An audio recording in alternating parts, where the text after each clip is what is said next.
तो आज से हम शुरू करने वाले हैं हमारी परीक्षा बोध की एक नई सीरीज, जिसमें मैं कवर करूंगी आपके सारे चैप्टर्स बायोलॉजी के परीक्षा बोध से।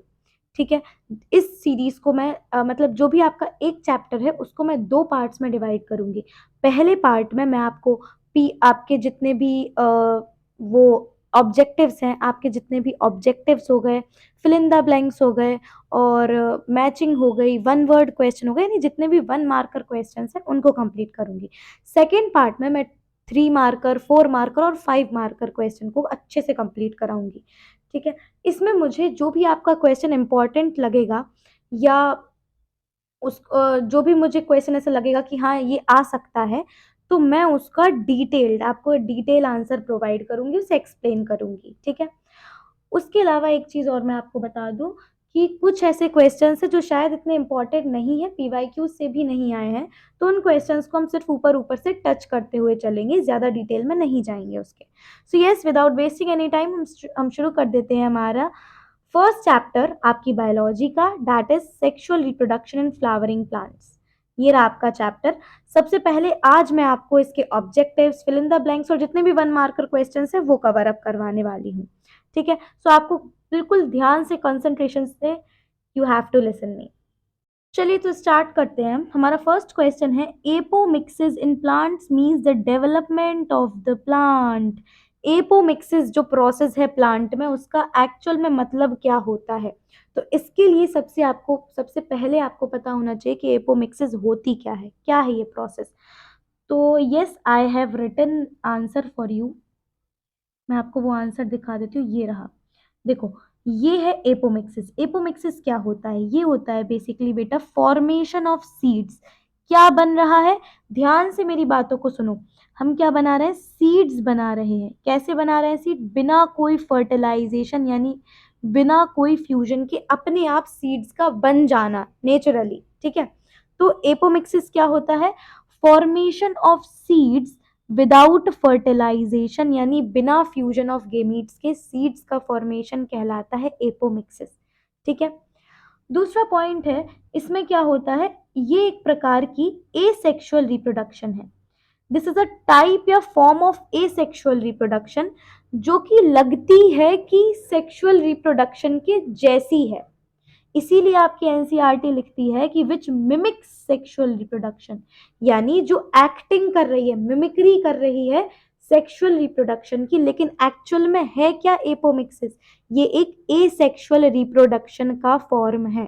ठीक है एसेक्सुअल रिप्रोडक्शन। दिखाई देती है या लगती कैसी है? सेक्सुअल रिप्रोडक्शन के जैसी। ठीक है।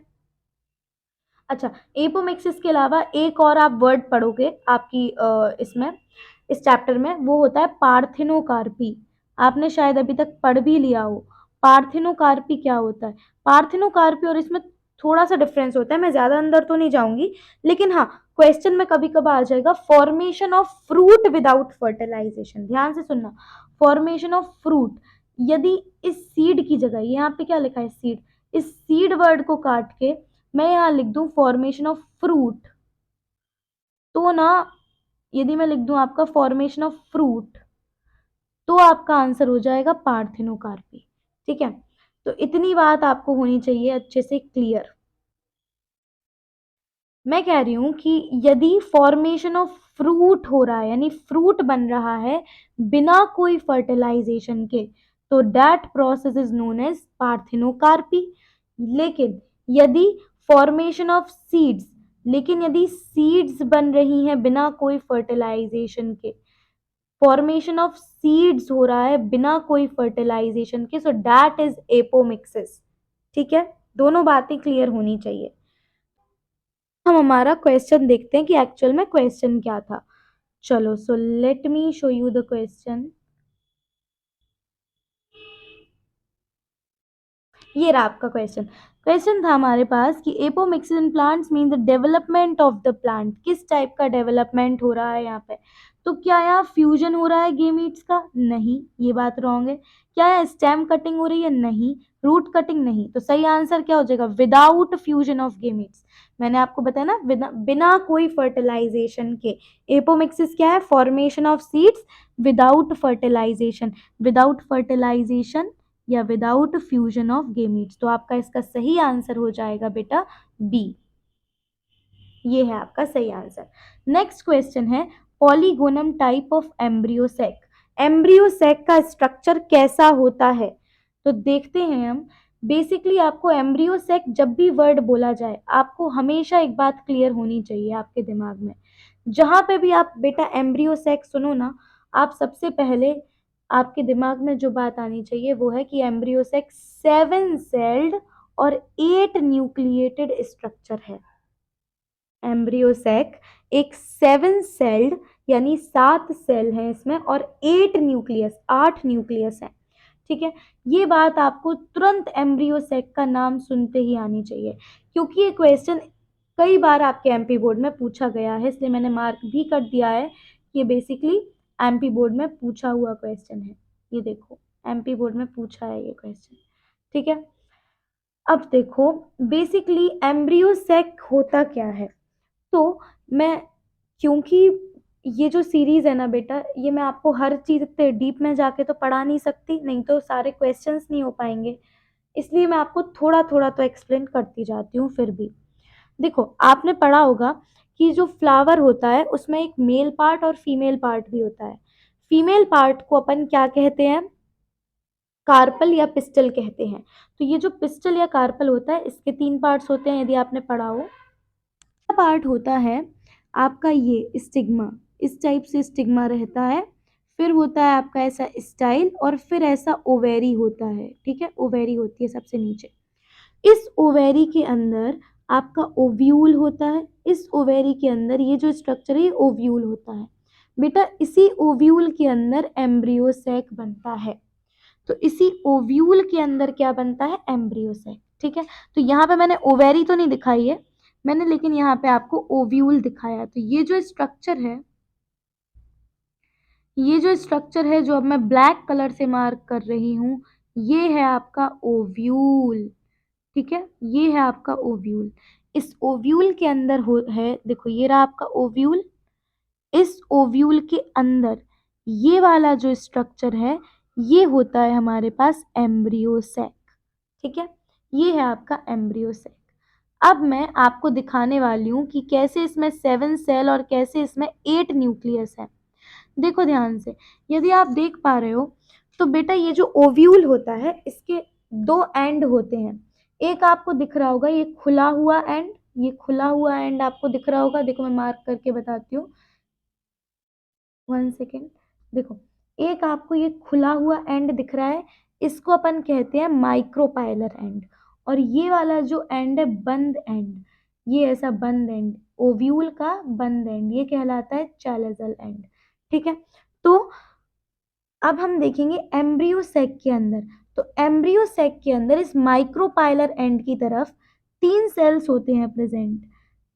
इन 2 नीचे वाले सेल्स को, जिसको मैं मार्क कर रही हूँ, इनको अपन कहते हैं सिनर्जिड्स। क्या कहते हैं? इन 2 सेल्स को सिनर्जिड्स कहते हैं। ये जो ऊपर एक सेल है जो दोनों के ऊपर है, ये कहलाता है एग सेल। ये एक होता है। सिनर्जिड्स 2 हैं, एग सेल 1 है। तो कितने सेल पढ़े अभी तक हमने? 3 सेल। हम इस चैलेजल एंड की तरफ देखें तो इस एम्ब्रियोसेक में इस चैलेजल एंड की तरफ अगेन आपके 3 सेल्स हैं। ये तीनों एक साथ, ये तीनों आपके कहलाते हैं एंटीपोडल सेल्स। ठीक है, ये 3 हैं आपके यहाँ पे एंटीपोडल सेल्स। ठीक है, अच्छा, तो अब ये कितने ओवरऑल कितने सेल्स हो गए? 3 ये प्लस 3 ये हो गए आपके 6 सेल्स। और एक ये सबसे बड़ा सेल बचा हुआ जितना पार्ट है वो एक अलग सेल है, जिसको अपन क्या कहते हैं? Central cell. तो टोटल हमारे पास कितने सेल्स हो गए? 7 सेल। समझ में आया कैसे? देखो, एक सेल, ये रहे 3 सेल, प्लस ये 3 सेल और प्लस एक ये सेल, टोटल कितने हो गए आपके पास? 7 सेल। ठीक है, अब इसमें 8 न्यूक्लियस कैसे होते हैं वो चीज समझो। यदि मैं देखूं तो मैं रेड कलर से आपको मार्क करके बताऊंगी। देखो, हर एक सेल के पास 3 एंटीपोडल सेल्स हैं। तो मतलब हर एक एंटीपोडल के सेल के पास अपना एक एक न्यूक्लियस होगा। ठीक है, तो 1 न्यूक्लियस, 2 न्यूक्लियस, 3 न्यूक्लियस। ठीक है, और नीचे वाले जो 2 सिनर्जिड्स हैं, इनके अपने 2 न्यूक्लियस। एक एग सेल का एक ये न्यूक्लियस, तो 1 2 3 4 5 6। और बेटा जो आपका सेंट्रल सेल होता है, जो सेंट्रल सेल होता है, इसके पास होते हैं 2 न्यूक्लियस। इन 2 न्यूक्लियस को अपन क्या कहते हैं? Polar nuclei. बहुत इंपॉर्टेंट है। इन 2 न्यूक्लियस को, जो कि किसके अंदर है? सेंट्रल सेल के अंदर, इसको अपन कहते हैं पोलर न्यूक्लियाई। ठीक है, तो कितने न्यूक्लियस हो गए? 1 2 3 4 5 6 7 और 8। तो बात समझ में आई कैसे हमारे पास 7 सेल्स हैं और कैसे हमारे पास 8 न्यूक्लियस हैं। ठीक है, तो इस तरीके से मैं कह सकती हूँ कि हमारे पास जो ये स्ट्रक्चर है एम्ब्रियो सैक, ये 7 सेल्ड, ये बेसिकली 7 सेल्ड और 8 न्यूक्लिएटेड स्ट्रक्चर है। अब मैं क्वेश्चन देख लेती हूँ, अब हम क्वेश्चन देखेंगे। ये रहा आपका question. Polygonum type of embryo sac is, बताओ इसमें कितने न्यूक्लियस होते हैं? अब तो आप आंखें बंद करके भी बोल सकते हो कि मैम इसमें 8 न्यूक्लियस होते हैं। Next question is, in angiosperms female gametophyte is represented as. देखो, पहली बात तो ये समझो कि जो अभी अभी अभी जो हम एम्ब्रियो सेक पढ़ के आए हैं ना, जो एम्ब्रियो सेक पढ़ के आए हैं, उसी का दूसरा नाम होता है क्या? Female gametophyte. फीमेल गेमेटोफाइट जो है वो कुछ भी नहीं, वो एक दूसरा नाम है हमारे एम्ब्रियो सेक का। ठीक है, तो जो फीमेल गेमेटोफाइट है या एम्ब्रियो सेक है, इसको रिप्रेजेंट किससे करते हैं? तो याद रखना बेटा, एंजियोस्पर्म्स में फीमेल गेमेटोफाइट या एम्ब्रियो सेक को रिप्रेजेंट किया जाता है एग सेल से, एग से। ठीक है, क्लियर है? अब आ जाओ आप फोर्थ क्वेश्चन पर। ये जो क्वेश्चन है, this is not an important question, लेकिन फिर भी आप इसको छोड़ना नहीं है, पढ़ना हमें सब है, लेकिन ध्यान देके कि कौन कितनी बार पूछा गया है, किस हिसाब से उसको पढ़ना है। देखो, fourth question, the term xenia denotes the effect of pollen on. जो जेनिया टर्म है, ये किस चीज को डिनोट करता है? पोलन। मीन्स ये डिनोट कर रहा है पोलन के इफेक्ट को किस पर? जो जेनिया टर्म है, ये इफेक्ट ऑफ पोलन को किस पर डिनोट करता है? तो आपका आंसर हो जाएगा एंडोस्पर्म। ठीक है, फोर्थ वाले का आंसर है एंडोस्पर्म। ठीक है, then we have fifth question here. Fifth question says the fusion of male gamete with the secondary nucleus of the embryo sac is a process of। इसके लिए ये क्वेश्चन कह रहा है कि जो मेल गेमीट है वो सेकेंडरी न्यूक्लियस के साथ, यानी जो हमारा एम्ब्रियो सैक है उसके अंदर बेटा जो पोलर न्यूक्लियाई हैं, उसी को अपन सेकेंडरी न्यूक्लियस भी कहते हैं। पोलर न्यूक्लियाई को सेकेंडरी न्यूक्लियस भी कहा जाता है। तो इस प्रोसेस को मेल गेमीट का हमारे पोलर न्यूक्लियाई या सेकेंडरी न्यूक्लियस के साथ फ्यूजन, अभी पढ़ के आए हो ना पीछे पोलर न्यूक्लियाई एम्ब्रियो सैक के स्ट्रक्चर में, तो हाँ, तो जो मेल गेमीट होता है वो जब फ्यूज होता है पोलर न्यूक्लियाई के साथ, तो उस प्रोसेस को क्या कहते हैं? तो इसके लिए आपको पूरी प्रोसेस आनी चाहिए। देखो मैन, इस पूरी प्रोसेस को आप अच्छे से एनसीईआरटी से बहुत अच्छे से गिवन है ये, तो आप वहां से भी पढ़ सकते हैं। बाकी मैं आपको थोड़ा सा एक्सप्लेन करूंगी। मैं यहाँ पे पूरी थ्योरी लिख के नहीं लाई हूँ। आपको जो भी थ्योरी पढ़नी है, इसके लिए एनसीईआरटी में इसका बेस्ट आंसर दिया है। तो आप एनसीईआरटी में डबल फर्टिलाइजेशन करके टॉपिक है, उसमें आप देख लें। एनसीईआरटी में एक मैं बता देती हूँ टॉपिक है आपका डबल फर्टिलाइजेशन, उसमें आप प्लीज इस टॉपिक को पढ़ लें। ठीक है, यदि किसी को पेज नंबर भी पता हो तो आप कमेंट्स में पेज नंबर भी बता दो, तो बस आसानी होगी ढूंढने में। ठीक है, तो ये वाली जो प्रोसेस है इसको मैं आपको एक्सप्लेन जरूर करूंगी, बट क्योंकि ये इंपॉर्टेंट है, यहाँ से आपके 1 मार्कर 2 मार्कर क्वेश्चन तो ठीक ही हैं, 3 4 और शायद 5 मार्कर क्वेश्चन भी आ जाए, पूरी प्रोसेस पूछ लेंगे। तो देखो मैं आपको पूरी प्रोसेस एक बड़े अच्छे से समझा देती हूँ। यदि बेटा मैं आपका एक रफ एम्ब्रियो सेक बनाऊं, तो इस टाइप से मैंने आपका एम्ब्रियो सेक बना दिया। अभी अभी हम पढ़ के आए हैं कि इसके यहाँ पे है 3 एंटीपोडल सेल्स, और ये हैं आपके 2 सिनर्जिड्स और एक ये एग सेल। ठीक है, और ये है आपका पोलर न्यूक्लियाई सेंट्रल सेल में। ठीक है, देखो आपका जो मेल गेमीट होता है बेटा, जो मेल गेमीट होता है वो इस टाइप से, पोलन ट्यूब तो जानते हो ना, जो आपका स्टाइल होता है उसमें पोलन ट्यूब डेवलप होता है, और इस टाइप से जो मेल गेमीट होता है वो एंटर करता है इन सिनर्जिड्स के थ्रू। ये जो सिनर्जिड्स दिख रहे हैं ना, इनके थ्रू एंटर करता है। हमारे पास दो मेल गेमीट होते हैं। अरे यार रुको, देखो हमारे पास बेसिकली, हाँ देखो हमारे पास बेसिकली दो मेल गेमीट होते हैं, एक ये है आपका मेल गेमीट और एक ये है। तो दो मेल गेमीट में से बेटा जो एक मेल गेमीट होता है वो सीधा जाता है, एक मेल गेमीट होता है वो जाता है इस बीच वाले एग सेल के पास, वो जाता है इस बीच वाले एग सेल के साथ पास। ये रहा एक मेल गेमीट, ये रहा हमारे पास एक वो मेल गेमीट, ये जाएगा इस एग सेल के पास और फ्यूज हो जाएगा इसके साथ, फर्टिलाइजेशन होगा। इस प्रोसेस को अपन कहते हैं सिनगेमी या फर्टिलाइजेशन। अब यहाँ से जो हमें प्रोडक्ट मिलता है वो होता है जाइगोट, जो कि एक डिप्लॉयड स्ट्रक्चर है। मेरी बातों को ध्यान से सुनना, जो कि एक diploid, diploid means 2n structure है। ठीक है। अब जो मैम जो पीछे जो दूसरा मेल गेमीट बचा है वो कहाँ जाएगा? जो बचा हुआ अदर मेल गेमीट है वो जाता है इस सेंट्रल सेल के अंदर इन दो पोलर न्यूक्लियाई के पास, और इन दोनों के साथ एक साथ फ्यूजन करता है। इस प्रोसेस को अपन कहते हैं ट्रिपल फ्यूजन। इसको अपन ने ट्रिपल फ्यूजन क्यों कहा? क्योंकि एक मेल गेमीट है और दो न्यूक्लियाई हैं। टोटल कितने हमारे पास न्यूक्लियस हो गए? 3। टोटल हमारे पास हो गए कितने? 3n, सॉरी ये हो गया हमारे पास 3n। तो इस प्रोसेस को अपन ने क्या कहा? Triple fusion. और इस प्रोसेस के थ्रू हमें एज अ प्रोडक्ट एक ट्रिप्लॉइड स्ट्रक्चर यानी एक 3n स्ट्रक्चर मिलता है, जिसको अपन क्या कहते हैं? एंडोस्पर्म। होप कि आपको पूरी प्रोसेस अच्छे से समझ में आई हो। एक बार फिर से मैं रिपीट करती हूँ कि हमारे पास दो मेल गेमीट है, ध्यान से सुनना, दो मेल गेमीट हैं जो इन सिनर्जिड्स के थ्रू अंदर आएंगे। ये इन सिनर्जिड्स के थ्रू अंदर आते हैं। जो एक मेल गेमीट है वो एग सेल के साथ फ्यूज हो जाता है और फॉर्म करता है zygote which is a diploid structure, and this process is known as syngamy और फर्टिलाइजेशन। वाइल जो हमारा अदर मेल गेमीट है, देखो ये मैंने दूसरे मेल गेमीट की कहानी लिखी है, इसको मैं लिख देती हूँ यहाँ पे अदर मेल गेमीट। जो हमारे पास अदर मेल गेमीट है वो क्या करता है? दो पोलर न्यूक्लियाई के साथ फ्यूज होता है।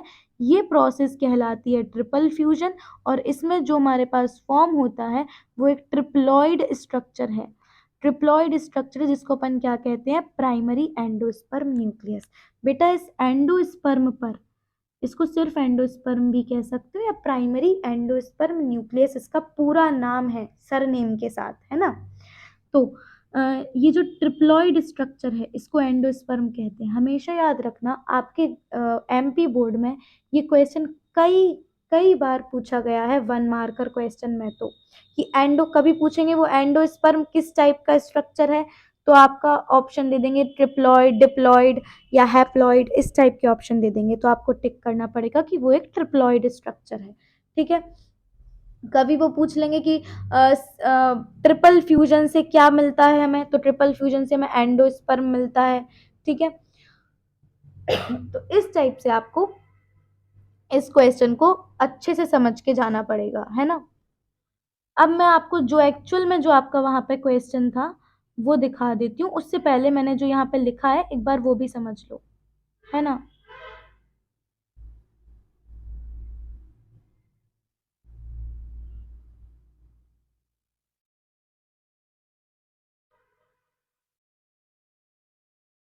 देखो मैंने यहाँ क्या लिखा है, पहले मैं इस पूरी चीजों को रेस कर दूं। मैंने आपको यहाँ क्या बताया है कि जो एक मेल गेमीट है वो फ्यूज कर रहा है एक एग सेल के साथ। ये दोनों ही हैप्लॉइड स्ट्रक्चर हैं, मेल गेमीट भी हैप्लॉइड होता है और एग सेल भी हैप्लॉइड है, यानी एक एन है इन दोनों में। तो ये दोनों मिलके एक 2n यानी डिप्लॉइड स्ट्रक्चर बनाएंगे, जिसका नाम होता है बेटा zygote. Very very important question. और प्रोसेस कौन सी है? इस प्रोसेस को अपन कहते हैं सिनगेमी या फर्टिलाइजेशन। ठीक है। अब जो दूसरा मेल गेमीट है उसकी कहानी ये है, जो हमारे पास दूसरा मेल गेमीट होता है, यहाँ पे मुझे लिखना था अदर मेल गेमीट, है ना? लिख ही देती हूँ। तो जो अदर मेल गेमीट है वो फ्यूज करता है दो पोलर न्यूक्लियाई के साथ और बनाता है एक ट्रिप्लॉइड स्ट्रक्चर जिसको अपन क्या कहते हैं, एंडोस्पर्म। इस ट्रिप्लॉइड स्ट्रक्चर को अपन क्या कहते हैं, primary endosperm nucleus. Very very important question. इस प्रोसेस को अपन क्या कहते हैं, ट्रिपल फ्यूजन। अब अब बेटा क्योंकि ये दोनों प्रोसेस यानी कि जो आपकी सिनगेमी है, सिनगेमी मींस फर्टिलाइजेशन जो फर्स्ट वाली प्रोसेस है, और ये ट्रिपल फ्यूजन, क्योंकि ये दोनों ही प्रोसेस हो रही होती हैं आपके एम्ब्रियो सेक में एक साथ, तो इन दोनों प्रोसेस को एक साथ अपन क्या कहते हैं, double fertilization. Very very important question. ठीक है, तो सिनगेमी क्या है, एक मेल गेमीट का एक एग सेल के साथ फ्यूज करना, वो सिनगेमी है। ट्रिपल फ्यूजन क्या है, अदर मेल गेमीट का दो पोलर यानी जो आपके पोलर न्यूक्लियाई हैं उनके साथ फ्यूज करना, वो क्या होता है, दैट इज ट्रिपल फ्यूजन। दोनों प्रोसेस को एक साथ अपन क्या कहते हैं, डबल फर्टिलाइजेशन। याद रखिएगा। ये क्वेश्चन आई नो कि मैंने ज्यादा ही डिटेल में समझा लिया और थोड़ा ज्यादा टाइम भी लिया है, बट इससे आपके कई सारे क्वेश्चंस क्लियर हो जाएंगे। इवन आपके जो 3-4 मार्क्स में भी यदि आ गए ना तो आप आराम से लिख के आ सकते हो। एक बार आप बस थ्योरी एनसीईआरटी से भी पढ़ लेना। ओके, अब मैं देख लेती हूँ एक्चुअल में हमारे पास क्या क्वेश्चन था। देखो, हमारा क्वेश्चन था what is the fusion product, नहीं, which of the following is formed as a result of double fertilization. Double fertilization, नहीं ये भी नहीं था यार हमारा क्वेश्चन, एक सेकेंड एक सेकेंड, इसके ऊपर वाला था, इसके ऊपर वाला था बेटा, ये था। देखो हमारा क्वेश्चन था ये, the fusion of male gamete with secondary nucleus. Male gamete का सेकेंडरी न्यूक्लियस, सेकेंडरी न्यूक्लियस को क्या कह सकते हैं अपन, पोलर न्यूक्लियाई भी कहते हैं। पोलर न्यूक्लियाई कहो या सेकेंडरी न्यूक्लियस कहो, ये जो the fusion of male gamete with the secondary nucleus in the embryo sac is a process of, ये उसने ये नहीं पूछा है कि इस प्रोसेस को क्या कहते हैं, उसने ये पूछा है कि ये जो चीज है, यानी ये जो मेल गेमीट का सेकेंडरी न्यूक्लियस के साथ जो फ्यूजन है, ये किस प्रोसेस के अंडर आता है, इज अ प्रोसेस ऑफ, किसकी प्रोसेस है ये, तो ये डबल फर्टिलाइजेशन की प्रोसेस है ना। तो आपका आंसर हो जाएगा डबल फर्टिलाइजेशन, है ना। इतनी बात क्लियर है। नेक्स्ट क्वेश्चन देखो, next question is yes, which of the following is formed as a result of double fertilization। Double fertilization का आखिरी रिजल्ट क्या था, endosperm. Which is a, endosperm कैसा स्ट्रक्चर था, ट्रिप्लॉइड स्ट्रक्चर था। ठीक है, तो आपके ऐसे कई क्वेश्चंस हो जाएंगे सॉल्व, बिलीव मी। देखो नेक्स्ट है, what is the fusion product of polar nucleus, fusion product of polar nucleus and male gamete, बताओ क्या है। पोलर न्यूक्लियाई और मेल गेमीट ने मिलकर क्या बनाया था, ये क्या प्रोसेस थी, ये ट्रिपल फ्यूजन था। इसका वो प्रोडक्ट पूछ रहा है, वो आपसे प्रोसेस नहीं पूछ रहा है। यदि वो प्रोसेस पूछता तो आंसर ट्रिपल फ्यूजन होता, लेकिन ट्रिपल फ्यूजन गलत है। अच्छा, ये फ्यूजन इसका प्रोडक्ट क्या है, तो इसमें अपना एंडोस्पर्म बना था। ठीक है, in which of the following plants water is not necessary for fertilization, किसमें आपका वाटर नेसेसरी नहीं होता है। तो देखो बेटा, वॉलिसनेरिया तो आपका बेसिकली वाटर पॉलिनेशन ही होता है, इसमें पॉलिनेट वाटर के ही थ्रू होता है। फ्यूनेरिया और फर्न में भी जहां तक है वाटर की जरूरत पड़ती है, लेकिन पाइसम सटाइवम जो है इसमें पानी की आवश्यकता नहीं पड़ती है फर्टिलाइजेशन के लिए। ठीक है, नेक्स्ट क्वेश्चन आ जाइए, हमारे पास है tapetum is a part of, tapetum किसका पार्ट है, इसको इरेज कर दूं, yes, tapetum is a part of, tapetum किसका पार्ट है, तो इसके लिए तुम्हें पता होना चाहिए कि भैया टेपेटम होता क्या है। तो आ जाओ, मैंने लिखा है अगेन। बेटा एक चीज और बता दूं कि टेपेटम पे आपके कई क्वेश्चंस आते हैं, इसको बेटा 1 मार्क करके ले लो, तुम अच्छे से तैयार करके रखो। इवन 3 मार्क्स में ये भी पूछ लेगा कि टेपेटम के ऊपर शॉर्ट नोट लिखो कभी कभार तो, या टेपेटम के ऊपर 2-3 पॉइंट्स हो, ऐसे पूछ सकता है बढ़िया से। सो आ जाओ, let us discuss about tapetum. देखो ये बनाया हुआ है मैंने स्ट्रक्चर, आई नो थोड़ा सा इतना क्लियर नहीं होगा तुम्हें, बट पढ़ सकते हो, ऐसा मैंने लिखा हुआ है। देखो, टेपेटम को समझने के लिए मैं तुम्हें पूरी कहानी समझाने वाली हूँ। तुमने इतना तो सुना होगा आप लोगों ने कि बेसिकली हमारे पास फ्लावर में मेल पार्ट है। मेल पार्ट जो होता है उसको अपन क्या कहते हैं, स्टेमन कहते हैं। फ्लावर के मेल पार्ट को क्या कहते हैं, स्टेमन कहते हैं। इस मेल पार्ट को यदि तुम्हें याद हो तो ध्यान से देखना, कुछ ऐसा स्ट्रक्चर होता है। अपनी एनसीईआरटी खोलो, यदि खोल सकते हो तो उसमें तुम अभी देख सकते हो, इस टाइप का स्ट्रक्चर होता है, बाइलोब्ड स्ट्रक्चर, इस टाइप का। ये है आपका एक स्टेमन। इस स्टेमन के दो पार्ट होते हैं, ऊपर वाला पार्ट कहलाता है एंथर, और ये जो डंडी स्टॉक जैसा पार्ट है इसको कहते हैं फिलामेंट। ठीक है, ये बात तो 9th 10th की बेसिक बायो की बातें हैं। ठीक है, जैसे बेसिक मैथ होती है ना, वैसी कुछ बेसिक बायोलॉजी की बात है ये, कि एंथर और फिलामेंट जो है ये किसके पार्ट होते हैं, स्टेमन के, जो कि मेल पार्ट है। अच्छा, अब मैं इस एंथर को थोड़ा अच्छे से बड़ा करके यदि मैं आपको दिखाऊं इसका पार्ट, तो ये एंथर ऐसा दिखता है, ऐसा दिखता है एक्चुअल में ये एंथर। बेसिकली ये जो एंथर है, अब मैं इसको इरेज कर देती हूँ। देखो, ये रहा हमारे पास हमारा एंथर। ठीक है, ये जो एंथर होता है बेटा, इसकी 4 वॉल लेयर्स होती हैं। देखो, ये जो एंथर है, ये रहा एंथर।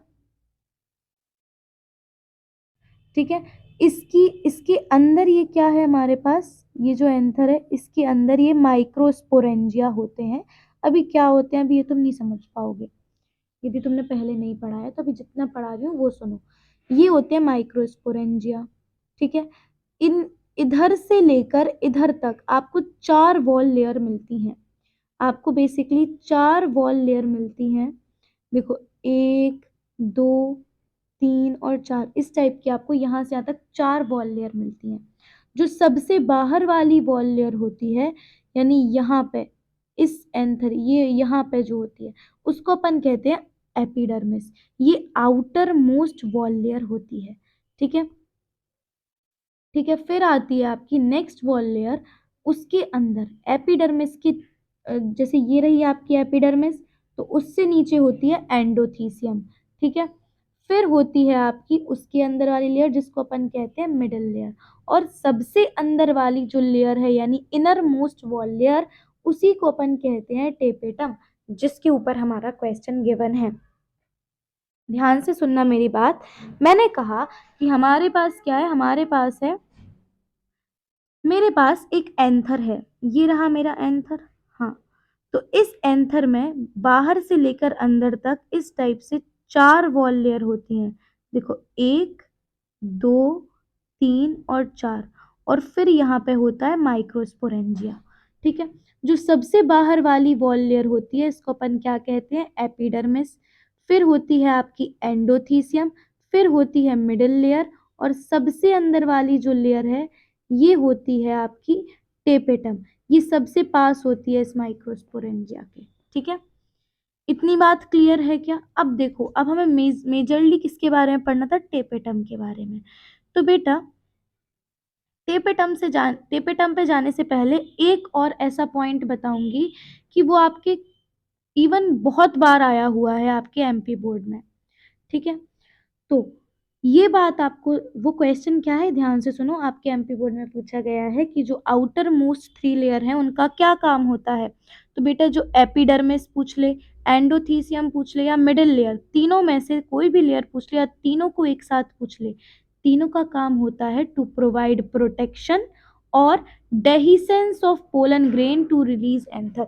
डेहिसेंस मतलब, जब आपका देखो, जब आपका एंथर फटता है तो उसमें होते हैं पोलन ग्रेन, तो पोलन ग्रेन को बाहर निकलने में भी ये हेल्प करता है। ये जो एंथर है इसमें क्या बनते हैं बेटा, अंदर इसके पोलन ग्रेन बनते हैं। तो इन पोलन ग्रेन्स को बाहर निकालने में भी 3 लेयर यानी कि एपिडर्मिस, एंडोथीसियम और मिडिल लेयर हेल्प करती हैं। और ये तीनों प्रोटेक्शन भी प्रोवाइड करती हैं। तो इनके ये दो काम आपको अच्छे से याद होने चाहिए, अक्सर पूछा गया है। और उससे भी एक बहुत बहुत इंपॉर्टेंट क्वेश्चन कि टेपेटम का क्या काम होता है। टेपेटम का काम यहाँ पे थोड़ा कट के लिखा हुआ है, फिर भी आप पढ़ लो कि यहाँ पे क्या लिखा हुआ है, प्रोवाइड नरिशमेंट। आप अपने नोट्स में लिख लेना अलग से कि टेपेटम का काम होता है टू प्रोवाइड नरिशमेंट। किसको नरिशमेंट प्रोवाइड करना है? देखो मैंने आपको बताया ना कि जो टेपेटम है वो ये, एक सेकेंड, ये जो आपकी टेपेटम है ये सबसे पास है, ये सबसे पास है इस गोल गोल स्ट्रक्चर के जिसको अपन माइक्रोस्पोरेंजिया कहते हैं। यही आगे जाके पोलन सैक में चेंज होता है, ठीक है, यही आगे जाके पोलन सैक और पोलन ग्रेन बनाएगा। तो जो आपके डेवलपिंग पोलन ग्रेन्स हैं, यानी जो आपके बढ़ते हुए, है ना, बड़े होते हुए, बच्चे से बड़े होते हुए जो आपके पोलन ग्रेन्स हैं, उनको नरिशमेंट प्रोवाइड करती है हमारी टेपेटम वाली लेयर, ठीक है, क्योंकि वो सबसे अंदर है और सबसे पास है, ठीक है। तो बात समझ में आई? तो बेटा जो बाहर वाली 3 लेयर दिख रही हैं ये आपको प्रोटेक्शन, ये आपको नहीं, सॉरी, ये डेवलपिंग पोलन ग्रेन्स को प्रोटेक्शन प्रोवाइड करती हैं। और जब पोलन ग्रेन बन जाते हैं, है ना, तो उनको बाहर निकलने में भी यही हेल्प करती हैं, ठीक है। तो dehiscence of pollen grain to release anther और प्रोवाइड प्रोटेक्शन, ये काम है इन 3 आउटर मोस्ट लेयर का। ये काम तुम्हें अच्छे से लर्न होना चाहिए। यस, नेक्स्ट देखो, टेपेटम का काम मैंने आपको क्या बताया? मैंने कहा कि जो टेपेटम है इसका काम है टू प्रोवाइड नरिशमेंट, ये नरिशमेंट प्रोवाइड करती है ये लेयर, किसको? डेवलपिंग पोलन ग्रेन्स को। Very very important question. अब बेटा मैं टेपेटम में थोड़ा सा और अंदर जाना चाहूंगी क्योंकि इससे क्वेश्चंस आते हैं, ठीक है। तो टेपेटम के ज्यादा नहीं, 2-4 पॉइंट्स ही मैं यहाँ पे लिख के लाई हूँ, वो तुम देख लो एक बार, है ना। देखो बेटा जो टेपेटम होता है, टेपेटम जो अंदर वाली लेयर है, अंदर वाली वॉल लेयर है, this is actually the inner most wall layer of anther. ये एंथर की सबसे अंदर वाली वॉल लेयर होती है। इसका काम क्या है? To provide nourishment to developing pollen grain. ये काम बहुत बहुत ज्यादा इंपॉर्टेंट है, इवन एमपी बोर्ड में पूछा भी गया है, ठीक है। ये 5 स्टार वाला क्वेश्चन है तुम्हारा कि provide nourishment to developing pollen grains. कौन? टेपेटम नरिशमेंट प्रोवाइड कर रही है हमारे डेवलपिंग पोलन ग्रेन्स को। अच्छा, इस टेपेटम की एक और खासियत है कि ये जो टेपेटम है ये एक बहुत रेजिस्टेंट ऑर्गेनिक मटेरियल, एनसीईआरटी लिखती है मोस्ट रेजिस्टेंट ऑर्गेनिक मटेरियल, किस क्या है वो? स्पोरोपोलिन। उसको रिलीज या उसको सीक्रेट करती है, उसको भी बनाती है और बाहर निकालती है। तो जो टेपेटम है उसका एक और खासियत है या एक और काम है, वो है कि ये सीक्रेट करती है स्पोरोपोलिन जैसे खतरनाक सब्सटेंस को। ये इतना खतरनाक हार्ड सब्सटेंस है कि ये किसी भी प्रकार के एसिड, बेस, टेम्परेचर, कोई भी चीज, आप कितना भी, कोई भी चीज इस पर इफेक्ट नहीं डाल सकती, कोई भी चीज इसको नहीं हरा सकती, किसी भी चीज से ये टूटने वाला नहीं है, ठीक है। यदि कोई चीज के ऊपर स्पोरोपोलिन है यानी कि वो चीज टूटने तो वाली ही नहीं है, वो टूट नहीं सकती, वो खराब नहीं हो सकती, ठीक है। तो ऐसे स्पोरोपोलिन को कौन बनाता है? हमारा टेपेटम बनाता है। एक पॉइंट स्पोरोपोलिन का ये भी याद रखना पड़ेगा कि sporopollenin most resistant organic material है, जो कि किसके द्वारा बनाया जाता है? हमारी टेपेटम के द्वारा बनाया जाता है। अभी आगे भी मैं आपको स्पोरोपोलिन का एक और पॉइंट बताऊंगी आगे जाके। अभी तो फिलहाल हम इससे रिलेटेड जो हमारा क्वेश्चन है उसको सॉल्व कर लेते हैं। आगे आगे आगे ये रहा, देखो ध्यान से देखो बेटा, ये कहाँ गया हमारा क्वेश्चन? अरे यार, देखो ये रहा हमारा क्वेश्चन कि टेपेटम किसका पार्ट है? तो tapetum is basically the part of anther wall. किसका पार्ट है? एंथर की वॉल का। तुरंत आंसर आ जाएगा। अच्छा, एंडोस्पर्म इज जनरली, एक बात बताओ, मैंने तुमको एंडोस्पर्म में जरूर 10-15 मिनट लिए थे शायद पढ़ाने में, समझाने में, लेकिन उससे आपके 5-6 क्वेश्चंस निपट गए कि नहीं, यानी 5-6 मार्क्स एक्स्ट्रा मिल जाएंगे। तो एंडोस्पर्म जनरली कैसा स्ट्रक्चर है, ट्रिप्लॉइड। इसको सोचने में तुम्हें 5 सेकंड भी नहीं लगने चाहिए, ठीक है। The exine of pollen grain is made up of, अब आ जाओ, मैं कह रही थी ना कि मैं स्पोरोपोलिन को फिर से समझाऊंगी, अब आ गया है वो टाइम। देखो एग्जाइन जो है, पोलन ग्रेन की जो एग्जाइन है वो किससे बनी होती है, तो भैया पोलन ग्रेन तो जानते हो क्या होता है। देखो let me show you pollen grain, ये रहा देखो पोलन ग्रेन, ये रहा हमारे पास पोलन ग्रेन। ये जो पोलन ग्रेन होता है बेसिकली बेटा, इस पोलन ग्रेन के ऊपर मैं थोड़ी सी आपको चर्चा करूंगी, इस पे भी क्वेश्चन आते हैं एमपी बोर्ड में, याद रखिएगा। इवन आपकी ये 2 लेयर जो है इंटाइन एक्साइन, इन दोनों पर ही क्वेश्चन आते हैं, ध्यान से पढ़ना। मैं आपको कुछ क्वेश्चंस पर स्टार मार्क या कुछ कॉन्सेप्ट्स पर स्टार मार्क कर रही हूँ, उनको अच्छे से पढ़ के जाना, ठीक है। देखो जो पोलन ग्रेन होता है उसकी एक होती है बाहर वाली लेयर, ये जो बाहर वाली लेयर है इसको अपन क्या कहते हैं, एक्साइन कहते हैं, ठीक है। वाइल जो एक कंटिन्यूअस लेयर दिख रही है, ऐसी लगातार लेयर, ये होती है आपकी इंटाइन। बाहर वाली लेयर एक्साइन, अंदर वाली लेयर इंटाइन। अब समझो एक्साइन को, ये जो बेटा एक्साइन होती है ना, आपको दिख रहा होगा कि बीच बीच में इसमें ऐसी जगह खाली है। ये जगह क्यों खाली है, सुनो, ये जो बीच की जगह होती है इस जगह को अपन क्या कहते हैं, जर्म पोर कहते हैं। तो दिस बीच की खाली जगह इज नोन एज जर्म पोर, ठीक है। ये वो जगह है जहां पे आपकी ये वाली लेयर, बाहर वाली लेयर यहाँ पे एब्सेंट है, यानी कि यहाँ पे आपकी एक्साइन होती है एब्सेंट। ये जो जर्म पोर है यहाँ पे क्या होती है बेटा, आपकी एक्साइन बाहर वाली लेयर यहाँ पे देखो नहीं है, ये जगह खाली खाली, और यहाँ पे ये जो बाहर वाली लेयर है वो भी देखो प्रेजेंट नहीं है। तो यहाँ पे ये जर्म पोर है, आप लिख सकते हो कि एट द जर्म पोर, या germ pore is a place where exine is absent, जहाँ पे एक्साइन एब्सेंट होती है, ठीक है। ये क्वेश्चन एमपी बोर्ड में आया हुआ क्वेश्चन है, ठीक है। क्लियर है इतनी बात। अब मैं आपको बताने वाली हूँ एक्साइन और इंटाइन के बारे में थोड़ी सी डिटेल, क्योंकि इस पर भी क्वेश्चन आए हुए हैं। देखो ये रहा आपका एक्साइन, ये रही आपकी बाहर वाली लेयर एक्साइन। एक्साइन क्या है, hard outer layer of pollen grain. ये पोलन ग्रेन की हार्ड आउटर लेयर बाहर वाली और हार्ड लेयर है, बहुत मजबूत लेयर है। अच्छा मजबूती, अभी अभी मैंने बताया था कि हार्डनेस या मजबूती किस सब्सटेंस से आती है, स्पोरोपोलिन से। तो हाँ जी बेटा, जो आपका जो आपकी टेपेटम थी, वो एक्चुअली टेपेटम जो स्पोरोपोलिन बनाती थी और निकालती थी, वो स्पोरोपोलिन किसको दे देती थी, वो जाके अपनी स्पोरोपोलिन वाला सब्सटेंस देती थी एक्साइन की लेयर को, ठीक है। तो जो आपकी टेपेटम है जिसने स्पोरोपोलिन नामक सब्सटेंस को बनाया है, वो सब्सटेंस जाके कहाँ जाता है, वो जाता है पोलन ग्रेन की सबसे बाहर वाली लेयर में जाकर समा जाता है, ठीक है। तो स्पोरोपोलिन से ही बनी होती है ये आपकी एक्साइन यानी पोलन ग्रेन की आउटर वाली लेयर। क्लियर है। तो 2 बातें आपको क्लियर होनी चाहिए आपके माइंड में कि स्पोरोपोलिन सीक्रेट बाय, यानी किसने निकाला है, किसने बनाया है स्पोरोपोलिन। तो sporopollenin is actually secreted by who had secreted sporopollenin, tapetum, but sporopollenin से बना कौन है, ठीक है। स्पोरोपोलिन को बनाया, स्पोरोपोलिन को निकाला बनाया किसने है, टेपेटम ने।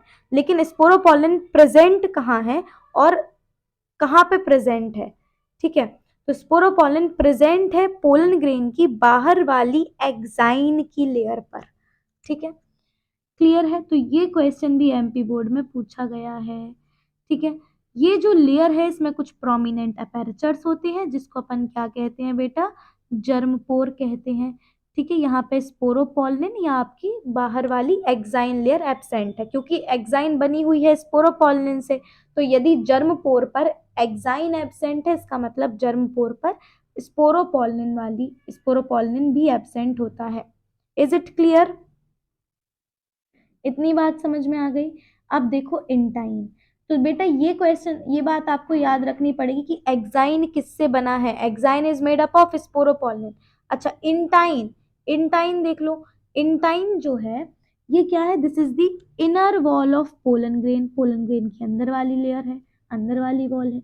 ये किससे बनी है, ये बनी है सेल्यूलोज और पैक्टिन से। तो इंटाइन किससे बनी होती है, सेल्यूलोज और पैक्टिन से बनी होती है। ये क्वेश्चन भी एमपी बोर्ड में आया हुआ है और आ भी सकता है। ठीक है, तो इन दोनों क्वेश्चंस पर आपकी कमांड होनी चाहिए। Exine of pollen grain is made up of sporopollenin. Intine of pollen grain is made up of cellulose, cellulose and pectin. ठीक है, अब देख लेते हैं हमारा क्वेश्चन। ये रहा question. The exine of pollen grain is made up of, बता दो बेटा एक्साइन किससे बनी होती है, स्पोरोपोलिन। ठीक है, सेल्यूलोज से तो इंटाइन बनी होती है, ये पैक्टोसेल्यूलोज नहीं, लिग्निन भी नहीं, स्पोरोपोलिन सही आंसर है। After fertilization ovary develops into, बेटा अब मैं तुम्हें दो बातें बताने जा रही हूँ, याद रखना, हमेशा याद रखना। फर्टिलाइजेशन के बाद, यानी कि आफ्टर फर्टिलाइजेशन यदि मैं बात करूँ तो, आफ्टर फर्टिलाइजेशन मीन्स फर्टिलाइजेशन के बाद ओवेरी किस में डेवलप होती है। तो जो ओवेरी होती है फर्टिलाइजेशन के बाद वो डेवलप होती है फ्रूट में। ध्यान से मेरी बातों को सुनो अभी।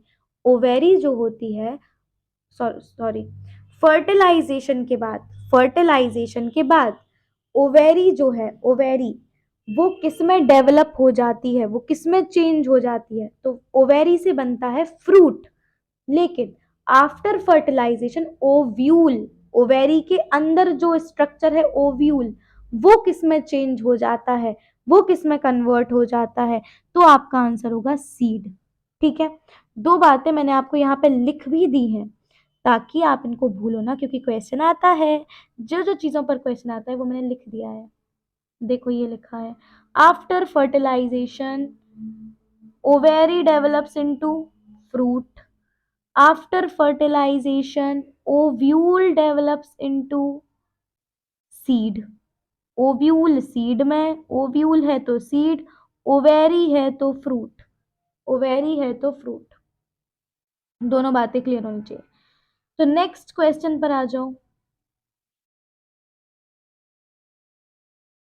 ये रहा नेक्स्ट क्वेश्चन। तो आफ्टर फर्टिलाइजेशन ओवेरी का पूछा था, ओवेरी के लिए आंसर मैंने यहाँ पे लगा दिया है, फ्रूट होगा। Next is a typical embryo sac is 8 nucleated और, एम्ब्रियो सेक कैसा स्ट्रक्चर है, मैंने बोला एम्ब्रियो सेक, आपके दिमाग में दो बातें आनी चाहिए, 7 सेल्ड और 8 न्यूक्लिएटेड। तो कैसा है, 7 सेल्ड है। ठीक है, next question, germ pore is the place where exine is. Germ pore क्या जगह थी, देखो पोलन ग्रेन की बाहर वाली लेयर में इस टाइप से कुछ छेद थे, या बोले जाए कुछ जगह खाली थी जिसको अपने जर्मपोर कहा था। यहाँ पे एक्साइन प्रेजेंट नहीं थी, यानी एक्साइन इज एब्सेंट। ठीक है, next question, enclosed within the integuments is a mass of cells called। अब इस क्वेश्चन ये कह रहा है कि इंटेग्यूमेंट्स के अंदर कुछ मास होता है सेल का, उसे क्या कहते हैं। इसके लिए पहले भैया मुझे ये समझाओ, पहले मुझे ये समझाओ कि इंटेग्यूमेंट क्या होता है। तो चलो समझते हैं हम इस पूरे, इस 15th वाले क्वेश्चन की कहानी को। ये मैं आपको डिटेल में इसलिए भी समझा रही हूँ कि this is the MP board 2019 question. ठीक है, यहाँ पे आई हैव रिटन,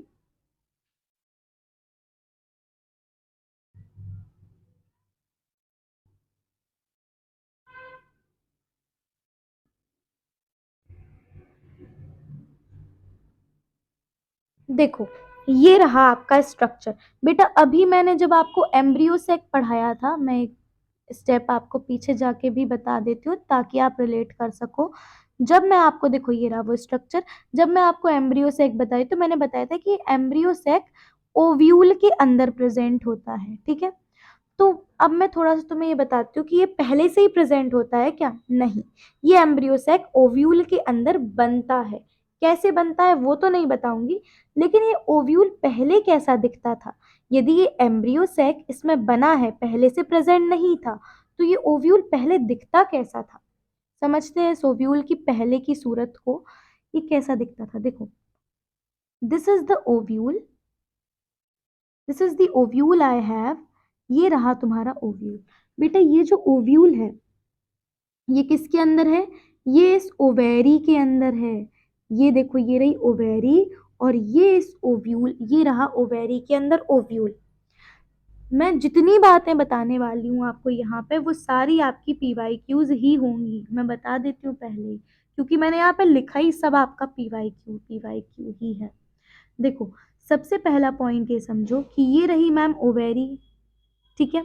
इस ओवेरी के अंदर ये वाला जो स्ट्रक्चर है, ये है हमारा ओव्यूल, ये बाहर ये है ओवेरी, ये है ओव्यूल।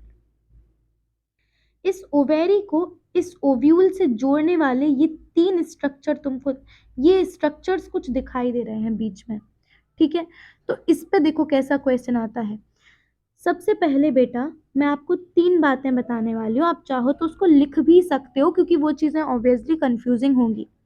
सबसे पहला वर्ड, ये रही ओवेरी, ये रहा ओव्यूल।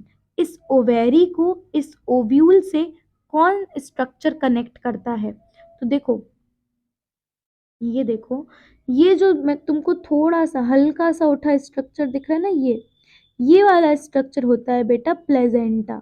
ये क्या करता है, ये जो प्लेजेंटा होता है, इट कनेक्ट्स, आप लिख भी सकते हैं, it connects ovary with ovule, ठीक है। तो ओव्यूल और ओवेरी को एक साथ कनेक्ट करके रखता है प्लेजेंटा। यस, अब ये है यदि प्लेजेंटा और ये है यदि ओवेरी, तो इस प्लेजेंटा को इस सॉरी ये है यदि प्लेजेंटा और ये है आपका ओव्यूल, तो प्लेजेंटा और ओव्यूल को आपस में कनेक्ट करके कौन रखता है, ये वाला स्ट्रक्चर जिसको अपन कहते हैं फ्यूनिकल। तो आप अगेन यदि चाहें तो लिख सकते हैं कि funicle connects placenta and ovule. तो ओवेरी और ओव्यूल को कनेक्ट करता है प्लेजेंटा, ये बहुत इंपॉर्टेंट क्वेश्चन है प्लेजेंटा, ठीक है। तो यहाँ पे मैं लिख भी देती हूँ, इट एक्चुअली कनेक्ट्स ओवेरी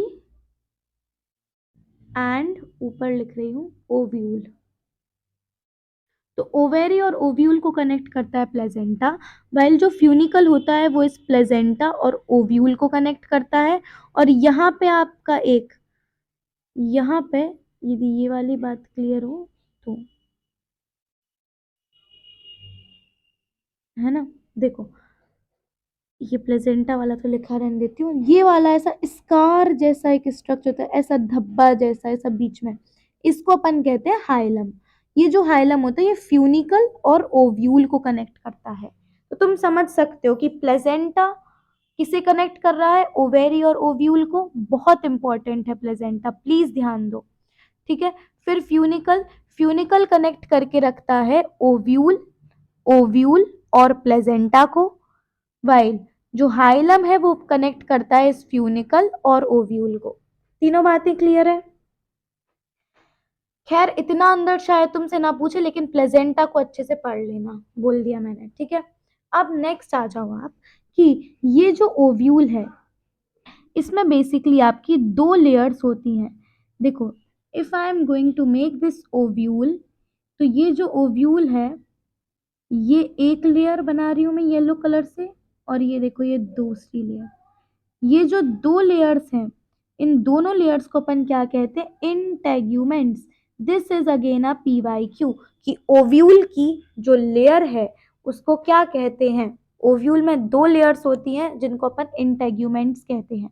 इस इंटेग्यूमेंट लेयर के अंदर कई सारे ढेर, एक दो नहीं कई सारे ढेर यानी मास ऑफ सेल्स भरे होते हैं जिनको अपन कहते हैं न्यूसेलस, ठीक है। अब इन्हीं में से बेटा क्या होता है, खैर ये आपके एग्जाम पॉइंट ऑफ व्यू से तो नहीं है, लेकिन जस्ट एज फॉर इंफॉर्मेशन बता देती हूँ कि इन्हीं न्यू सेलस में से एक आगे आता है और कहता है कि मैं डिवाइड करूंगा, और डिवाइड करके आगे जाके एम्ब्रियो सैक बनाता है। तो ऐसे हमारे पास एम्ब्रियो सैक बनता है इस न्यू सेलस से। तो ऐसे हमारे पास बनता है एम्ब्रियो सैक इस न्यू सेलस से। ठीक है, इसी में से, इन्हीं इतने सारे सारे मास ऑफ सेल्स में से, यानी न्यू सेलस में से एक सेल बोलेगा आई विल डिवाइड, और डिवाइड होके बना देगा एम्ब्रियो सैक। ठीक है, खैर ये इंपॉर्टेंट नहीं है। अभी के लिए आपको क्या पढ़ना है वो सुनो।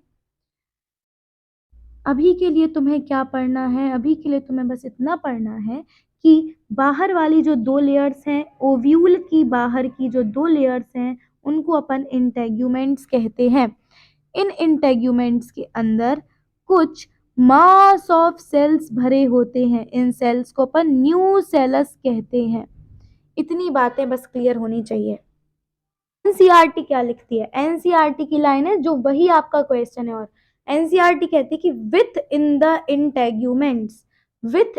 Integuments mass of cell is filled which is known as nucellus. ठीक है, अब देख लो आप क्वेश्चन को। अब हम आपका क्वेश्चन देख लेते हैं। देखो, हमारे पास बेसिकली जो क्वेश्चन था दैट इज, क्वेश्चन था कि enclosed within the integuments is a mass of cell called, बताओ क्या कहलाता है, न्यू सेलस। वेरी सिंपल, एक बार समझ लोगे ना अच्छे से क्लियर हो जाएगा। Which part of seed produced after triple fusion, triple fusion के बाद क्या बनता है। देखो, वैसे तो इसका आंसर एंडोस्पर्म होना चाहिए था क्योंकि वही बनता है। एक बार मैं फिर भी इसको अच्छे से एनालाइज करके फिर आपको एक दो वीडियो लेक्चर्स के अंदर आपको एक्सप्लेन कर दूंगी ये क्वेश्चन एग्जैक्टली ये सही है या नहीं है, सही भी है या नहीं है। ठीक है, तो इसको इग्नोर करते हुए हम नेक्स्ट क्वेश्चन पे आते हैं। Next is the 17th question which is a MP board 2022 question. बेटा ये तीनों ही एमपी बोर्ड के क्वेश्चन है, तो इनको चाहे मैं इंपॉर्टेंट ना भी कहूँ तो भी तुम्हें इंपॉर्टेंट ही समझना। क्वेश्चन है एंजियोस्पर्म्स हैव एंडोस्पर्म। बताओ, एमपी बोर्ड में यदि ये आ जाता तो क्या तुम इसे कर लेते। एंडोस्पर्म कैसा स्ट्रक्चर है, ट्रिप्लॉइड। बता चुकी हूँ 10-10 बार। Which of the following gives nutrition to the developing pollen grains. Nutrition, nourishment, nutrition कौन दे रहा है, tapetum. Inactive state of embryo is. अब इस क्वेश्चन को पढ़ने के लिए तुम्हें थोड़ा सा मुझे समझाना पड़ेगा कि इनएक्टिव स्टेट क्या होती है एम्ब्रियो सेक की। मैंने यहाँ पे आपका आंसर लिखा है क्योंकि ये क्वेश्चन आपका बेसिकली आ भी सकता है, इसलिए आई हैव रिटन इट। देखो ये रहा, यस। देखो, अब ध्यान से देखो इस क्वेश्चन को, मैंने लिखा हुआ है सीड डोरमेंसी। सीड डोरमेंसी क्या होता है बेटा, it is the state of inactivity of embryo. यानी इस स्टेट पे आके, इस स्टेज पे आके जो आपका एम्ब्रियो है वो इनएक्टिव हो जाता है, इनएक्टिव हो जाता है आपका एम्ब्रियो। तो state of inactivity of embryo, जब आपकी जो सीड होती है वो जर्मिनेट नहीं होती है due to unfavourable environment condition. तो सीड डोरमेंसी क्या है, ये बेसिकली इनएक्टिव स्टेट होता है एम्ब्रियो का। तो सीड डोरमेंसी क्या है, इनएक्टिव स्टेट है एम्ब्रियो का, जहां पे जो आपकी सीड है, एम्ब्रियो बेसिकली जो आपकी सीड बनी हुई है, सीड बन रही है, वो आपकी जर्मिनेट नहीं कर पा रही है। एम्ब्रियो से आगे सीड बनेगी, जो सीड है वो आगे जाके जर्मिनेट नहीं होगी। और यदि बेटा सीड जर्मिनेट नहीं होगी तो आपका आगे जाके प्लांट कैसे बनेगा। तो इस स्टेट में क्या होता है कि सीड सो जाती है, हम कह रहे हैं कि हमारी जो सीड है वो डोरमेंसी में चली गई। ठीक है, यानी इनएक्टिव स्टेट में एंटर हो गई, जहां पे जाके ये आगे जाके डेवलप नहीं होगी, जहां पे ये जो हमारी सीड है वो आगे जाकर डेवलप नहीं होगी। ठीक है, ना ही ये प्लांट में चेंज होगी। ऐसी सीड, ये वही हैं जो हम अपने घर पर खाते हैं। बेसिकली जो जो राजमा होते हैं, छोल, बेसिकली जो राजमा वगैरह होते हैं, ये वही इनएक्टिव सीड्स है ना, ये वही इनएक्टिव सीड्स है जिन्हें हम खा पा रहे हैं। यदि ये एक्टिव हो जाए, है ना। यदि आप इसे प्लांट कर दो तो इसमें से कुछ दिनों बाद पौधे बन प्लांट निकलने लगते हैं, ठीक है। तो इसका जो यहाँ पे सीड डोरमेंसी के अंदर क्या होता है बेटा, कि वाटर कंटेंट रिड्यूस हो जाता है और सीड रिलेटिवली ड्राई हो जाती है। वाटर कंटेंट जो है सीड का वो बिल्कुल रिड्यूस हो जाता है और सीड हमारी बिल्कुल सूख जाती है, ड्राई हो जाती है। तो ये क्वेश्चन आपसे ऐसे ही पूछा जा सकता है, 2 मार्क्स में पूछा जाता है basically, what is seed dormancy. तो आपको पहला पॉइंट ये और दूसरा पॉइंट ये आना चाहिए, ठीक है। ज्यादा डिटेल में मैं जा नहीं रही हूँ अभी इस क्वेश्चन में, क्योंकि इतने डिटेल में जाऊंगी तो हम सारे क्वेश्चंस कैसे कवर अप करेंगे। तो ये तो हो गए हमारे पूरे के पूरे आपके ऑब्जेक्टिव्स। अच्छा, इसका आंसर क्या है, inactive state of embryo. Embryo का इनएक्टिव स्टेट क्या है बेटा, inactive state of embryo is dormancy. तो इसका आंसर आप बता सकते हो, dormancy A is the correct answer, ठीक है। अब आ जाते हैं हम next fill in the blanks पर। फिल इन द ब्लैंक्स क्या है, पहला है the main function of endosperm is in embryo is. बेटा जो एंडोस्पर्म बना था ना, उसका मेन काम क्या होता है, तो उसका मेन काम होता है खाना को स्टोर करना। जो खाना बन रहा है उसको स्टोर करके रखना है। तो एंडोस्पर्म का मेन काम क्या है, फूड की storage, food storage, yes, food storage. Next question जो है that is your MP board का पीवाईक्यू है, नहीं ये नहीं है, सॉरी ये नहीं है, ये वो तो थर्ड वाला है। देखो ये वाला जो क्वेश्चन है, ये type of pollination which occurs in bird. तो बेटा बर्ड में जो पॉलिनेशन होता है उसको अपन क्या कहते हैं, ऑर्निथोफिली। क्या कहते हैं, ऑर्निथोफिली। आप यहाँ से बेसिकली आंसर देख सकते हो, ऑर्निथोफिली, ठीक है। Now this is your MP board PYQ third वाला। तो थर्ड वाला क्वेश्चन हम देखते हैं।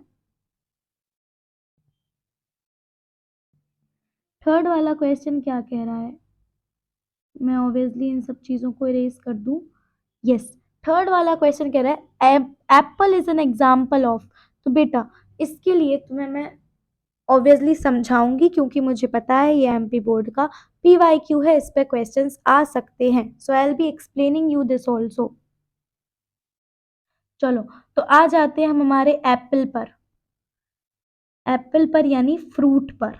देखो बेटा जो फ्रूट होते हैं, ध्यान से सुनो, जो फ्रूट होते हैं वो अकॉर्डिंग टू दिस चैप्टर आपको 3 टाइप के फ्रूट्स यहाँ पे देखने को मिलेंगे।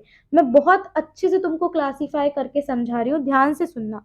जो आपको इस चैप्टर के अकॉर्डिंग इस टाइप का क्वेश्चन नहीं आता है, ये आपके 1 मार्कर 2 मार्कर में आते हैं इस टाइप यहाँ से क्वेश्चन, ठीक है। तो बेटा जो ट्रू फ्रूट, आपके जो फ्रूट है इस चैप्टर में 3 दिए हुए हैं, ठीक है। एक है आपका ट्रू फ्रूट। ट्रू फ्रूट वो फ्रूट होता है जो डेवलप होता है ओवेरी में से। बेसिकली यदि हम नॉर्मल कंडीशन में देखें, नॉर्मली देखें, तो जो फ्रूट होता है वो ओवेरी से निकलता है। तो जब भी आपका जो फ्रूट है वो ओवेरी से निकलता है, तो अपन उस फ्रूट को क्या कहते हैं, ट्रू फ्रूट, यानी ये असली फ्रूट है, यही है हमारा फ्रूट। तो ट्रू फ्रूट क्या है, जो डेवलप कहाँ से हुआ है, ओवेरी से। बहुत अच्छे से याद रखना कि ओवेरी से डेवलप होने वाला जो फ्रूट है दैट इज ट्रू फ्रूट। ये डेफिनेशन 2 मार्क 1 मार्क में आ सकती है। Next is false fruit. False fruit पर बेटा तुम्हारा पीवाईक्यू आया हुआ है, ठीक है। देखो जब जो आपका फ्रूट होता है, ध्यान से सुनो मेरी बात को, when fruit develops from floral part, यानी जब जो आपका फ्रूट है वो जो फूल वाले जो पार्ट होते हैं, यानी कि जो आपका सेपल, पैटल, इस टाइप के जो फ्लोरल पार्ट जो होते हैं आपके फ्लावर में, उसमें से जब आपका फ्रूट निकले, है ना, तब अपन उसको कहते हैं फॉल्स फ्रूट। वो फ्रूट आपका कहीं से भी निकले लेकिन वो ओवेरी से ना निकले, ठीक है। ध्यान से सुनो, फॉल्स फ्रूट वो है जो ओवेरी से ना निकलकर, वो फ्रूट जो ओवेरी से डेवलप नहीं होता है, अदर देन ओवेरी, यानी ओवेरी के अलावा जो स्ट्रक्चर है, बेसिकली जो फ्लोरल पार्ट है, ओवेरी के अलावा जो स्ट्रक्चर है फ्लावर में, उनसे डेवलप होता है। जैसे कि example thalamus, very very important. Thalamus तो भैया बहुत इंपॉर्टेंट है ना। तो इस टाइप के फ्रूट को अपन क्या कहते हैं, फॉल्स फ्रूट। याद रखना थैलेमस क्या है, थैलेमस तुम कोई फ्रूट नहीं समझना। थैलेमस जो है ये एक पार्ट होता है फ्लावर का, देखो ये आपकी इस टाइप से, यदि अब मुझे फ्लावर भी बनाना पड़ेगा, ये होती है पेडिसल, फिर ऐसा कोई स्ट्रक्चर होता है, फिर यहाँ से आपकी ओवेरी ओव्यूल वो वाला, और यहाँ पे ऐसे निकले होते हैं। तो ये वाला जो पार्ट है, ये वाला, ये होता है बेसिकली थैलेमस। तो जब आपका फ्रूट ओवेरी के अलावा कोई भी फ्लोरल पार्ट से निकले, तब आप उसको कहते हो कैसा फ्रूट, फॉल्स फ्रूट। जैसे कि हमने यहाँ पे एग्जाम्पल बताया है एप्पल, जो एप्पल होता है बेसिकली वो थैलेमस से निकलता है, ठीक है। एप्पल किससे निकलता है, थैलेमस से। तो यदि थैलेमस आपको समझ में आया, तो थैलेमस आपका फॉल्स फ्रूट के अंदर आता है, ठीक है। सच इस टाइप के फ्रूट को अपन फॉल्स फ्रूट कहते हैं। एग्जाम्पल है हमारे पास एप्पल, वेरी वेरी इंपॉर्टेंट कि एप्पल एक प्रकार का फॉल्स फ्रूट है जो कि डेवलप हुआ है थैलेमस से।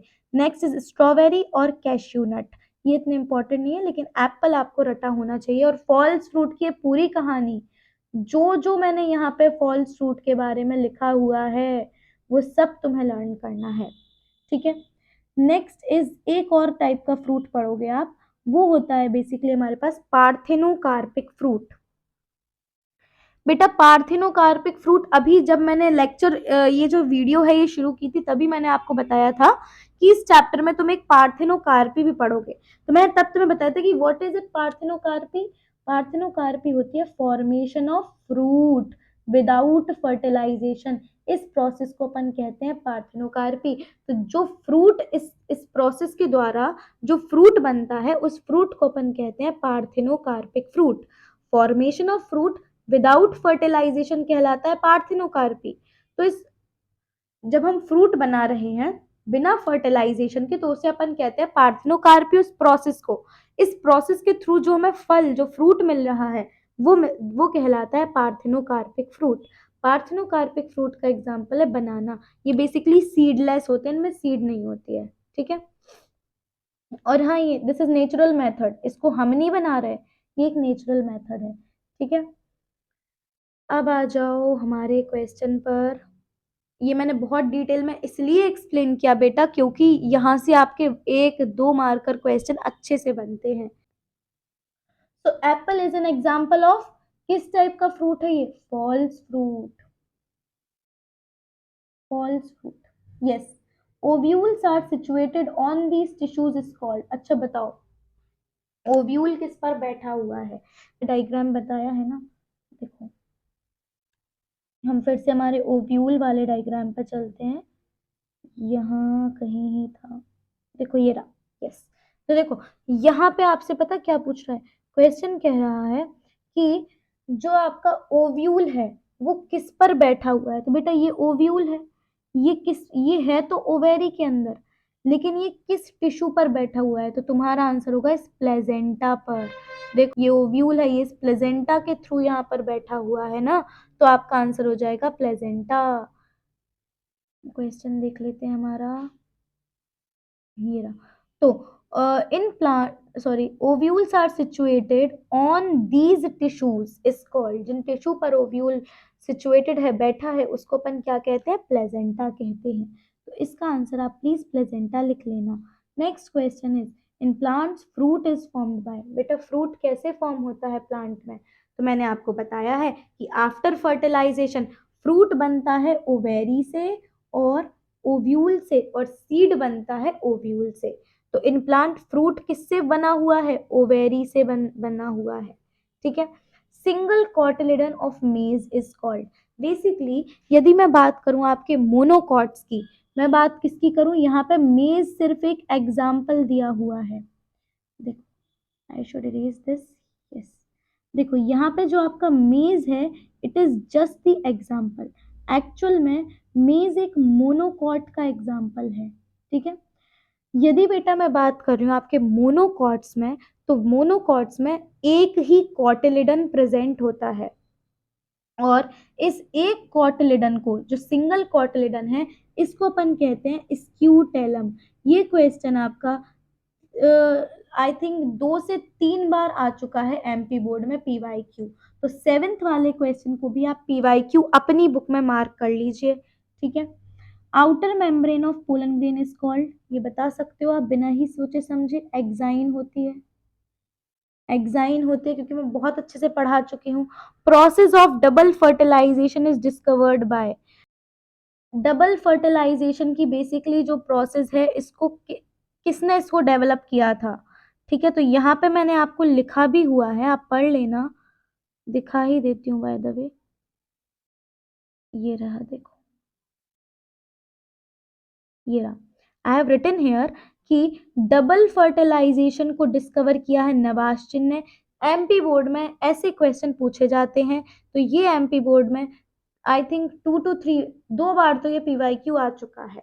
और fertilization in plants is discovered by, ये क्वेश्चन भी आ जाता है, तो ये एज आप नॉलेज, जनरल नॉलेज के लिए आप इसको एज अ जनरल नॉलेज समझ के लर्न कर लो। ठीक है, कि फर्टिलाइजेशन इन प्लांट्स किसने डिस्कवर किया? स्ट्रासबर्गर ने। और डबल फर्टिलाइजेशन किसने डेवलप किया? नवाश्चिन ने। बहुत अच्छे से लर्न होना चाहिए। कुछ पॉइंट्स ऐसे हैं कि जिनका एक्सप्लेनेशन नहीं है कि अब क्यों डिस्कवर किया, ये मैं क्या बता दूं, है ना, लेकिन आपको याद करना है कि इन्होंने डिस्कवर किया था। The process of pollination of vallisneria is occurred by, so basically vallisneria में बेटा आपका वाटर पॉलिनेशन होता है। वॉलिसनेरिया में कैसा पॉलिनेशन होता है? वाटर के थ्रू पॉलिनेशन होता है। 11th है study of pollen grain is called, तो पोलन ग्रेन की स्टडी कहलाती है पैलिनोलॉजी। यहाँ पे आप लिख लीजिए कि पोलन ग्रेन की स्टडी क्या कहलाती है? पैलिनोलॉजी। ये क्वेश्चन भी एमपी बोर्ड के लिए थोड़ा बहुत इंपॉर्टेंट है, तो आप इसको प्लीज इग्नोर तो नहीं करिएगा। नेक्स्ट है हमारे पास smell and nectar is the adaptation of dash pollinated flowers. Smell और नेक्टर से कौन अट्रैक्ट होते हैं? जो इंसेक्ट से पॉलिनेशन होते हैं। जो फ्लावर्स इंसेक्ट के थ्रू पॉलिनेटेड होते हैं वो क्या होते हैं? स्मेल, नेक्टर, उन्हें ही ऐसी चीजों की जरूरत पड़ती है कि वो सुंदर दिखें। ऐसे फ्लावर जो अट्रैक्टिव हों, सुंदर दिखें, अच्छा, इनमें इनमें अपनी एक अलग स्मेल हो, और ये इनके पास नेक्टर हो, ताकि इंसेक्ट भी अपना फायदा कर सके। तो इस टाइप के जो फ्लावर होते हैं ये बेसिकली इंसेक्ट पॉलिनेटेड फ्लावर होते हैं। इंसेक्ट पॉलिनेटेड फ्लावर होते हैं। Next, pollination in cobra plant is in pollination in cobra plant is occurs through the, तो ये इंसेक्ट के बेसिकली 13th वाले का आंसर हो जाएगा स्नेल। स्नेल के थ्रू कोबरा प्लांट में ये होता है। ये आज तक पूछा तो नहीं गया ये question. Tetradynamous stamen are found in, तो ये एक कंडीशन होती है, स्टेमन की भी अपनी अपनी कंडीशन होती है, तो एक एक प्रकार की कंडीशन इसको अपन कहते हैं tetradynamous stamen. So basically not an important question. इसका आप आंसर देख लो एक बार, मस्टर्ड। क्या है इसका आंसर? टेट्रा डायनामस स्टेमन आपको मिलेगा मस्टर्ड के अंदर। Occurrence of more than one embryo in a seed is called, ये एमपी बोर्ड 2023 का क्वेश्चन है। हाँ जी बिल्कुल है। तो अकरेंस ऑफ एक से ज्यादा एम्ब्रियो सीड में होना क्या कहलाता है? इस प्रोसेस को अपन कहते हैं बेटा polyembryony. This process known as polyembryony. Very very important. एक तो ये पीवाईक्यू है, जो आपके पीवाईक्यूज है ना, ये वैसे की वैसे, यानी इसमें कुछ चेंज नहीं करते हैं वो लोग, ये आप अच्छे से पीवाईक्यूज देख कर जाओ। तो अकरेंस ऑफ मोर देन एक से ज्यादा एम्ब्रियो, एक सीड में एक से ज्यादा एम्ब्रियो की कंडीशन को अपन क्या बोलेंगे? Poly embryony. ये मैंने आपके लिए लिखा भी हुआ है, ये कहीं है, एक सेकेंड, ये रहा। पॉली एम्ब्रियोनी होती है when one ovule contain many embryos, जब एक ओव्यूल है हमारे पास और उसमें कई सारे एम्ब्रियो हैं, तो that is known as polyembryony. इसका एग्जाम्पल है सिट्रस। पॉली एम्ब्रियोनी का example is citrus. Yes, now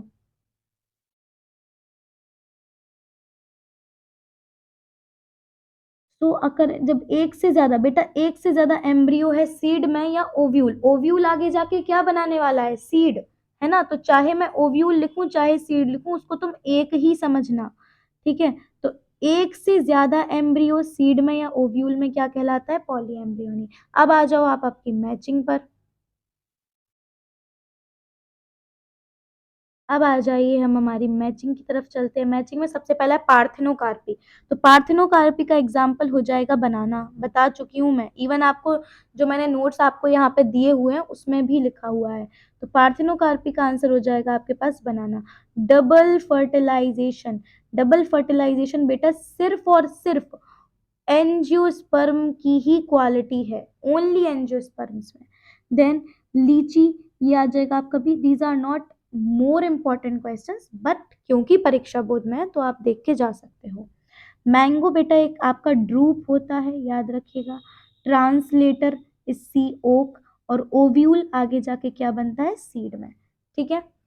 so next आपकी जो मैचिंग है दैट इज पॉलीएम्ब्रियोनी। अभी अभी आपको समझाया है, तो पॉलीएम्ब्रियोनी मैंने आपको समझाया तो है, लेकिन यदि आपने ध्यान दिया हो तो मैंने आपको लिखवाया भी है उसका एग्जाम्पल। जब मैंने आपको पॉलीएम्ब्रियोनी पढ़ाई, मेरे जो मैंने आपको नोट्स दिए हैं उसमें मैंने आपको एग्जाम्पल लिखवाया कि पॉलीएम्ब्रियोनी का एग्जाम्पल है सिट्रस। देन हेटेरोस्टाइली प्राइम्यूला में है। Nuclear cell, nuclear cell is basically secondary nucleus कह सकते हो। ठीक है। पोलन किट जो है दैट इज इंसेक्ट पॉलिनेटेड। अब न्यूक्लियर सेल को तुम लेके कंफ्यूज नहीं हो जाना कि मैम क्या सेकेंडरी न्यूक्लियस, वो थोड़ा सा आप कनेक्ट करके आंसर निकाल सकते हो। ठीक है, क्योंकि आपको पॉली एम्ब्रियोनी पता है, पोलन किट भी आप बता सकते हो कि इंसेक्ट पॉलिनेटेड। फिर हेट्रोस्टाइली, हेट्रोस्टाइली मैंने आपको बताया प्राइम्यूला में है। और न्यूक्लियर सेल, न्यूक्लियर न्यूक्लियस, थोड़ा थोड़ा सेकेंडरी न्यूक्लियस रिलेट लग रहा है। ठीक है। नेक्स्ट आ जाओ वन वर्ड क्वेश्चंस। ये लास्ट बचा है हमारे पास आज के लिए। आई नो मैंने आपका ज्यादा टाइम लिया, बट मैंने जितनी भी कोशिश की है, मैंने जो आपको 1 मार्क्स के आज जो क्वेश्चन करवाए हैं ना, उसमें जो मैंने आपको पढ़ाया है उसमें से यदि 1 मार्क्स का क्वेश्चन 4 मार्क्स से भी यदि कुछ रिलेट रिलेट करके आज आ जाएगा ना, तो आप वो भी कर लोगे, 4-5 मार्क्स का भी कर लोगे। अब है next, what is the ploidy of microspore tetrad. तो बेटा माइक्रोस्पोर टेट्राड जो होता है वो हैप्लॉइड होता है। कैसे हैप्लॉइड होता है, तो थोड़ा सा मैं इसके बारे में भी बताऊंगी, मैंने लिखा भी हुआ है, थोड़ा सा दिखा देती हूँ तुमको। देखो मैंने ये लिखा है।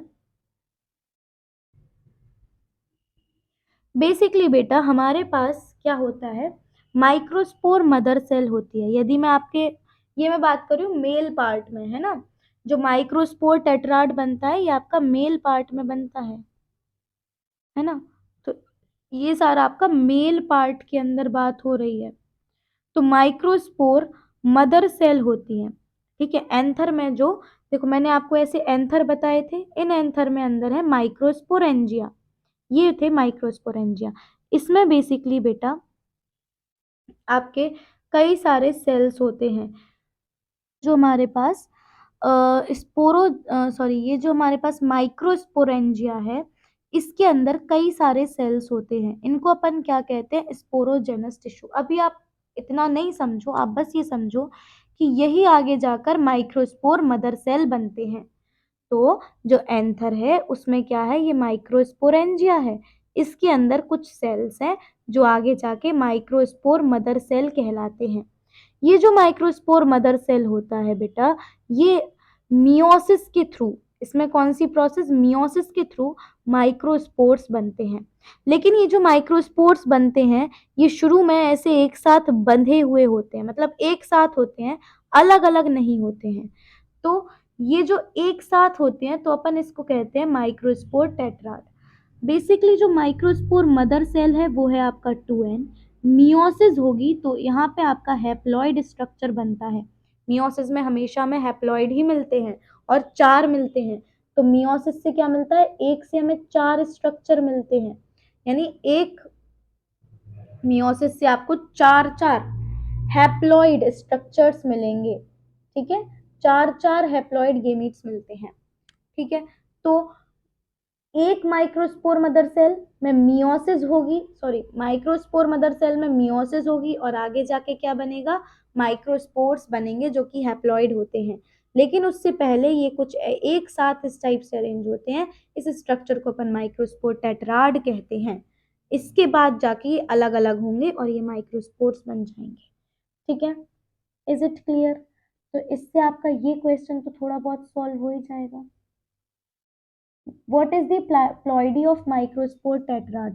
तो माइक्रोस्पोर टेट्राड की प्लॉइडी क्या होगी? हैप्लॉइड होगा, एन होगा, ठीक है। Which component of prepare intine of pollen grain? बेटा intine is made up of, समझा चुकी हूँ, cellulose and pectin. Cellulose and pectin is going to be your answer. Name a scar on a seed making a point attachment of the ovule. मैं तुम्हें बताया था कि ovule के पास एक स्कार, एक धब्बा जैसा होता है जिसको अपन हाइलम कहते हैं. So this question is also important. This is also important. Even first is also important.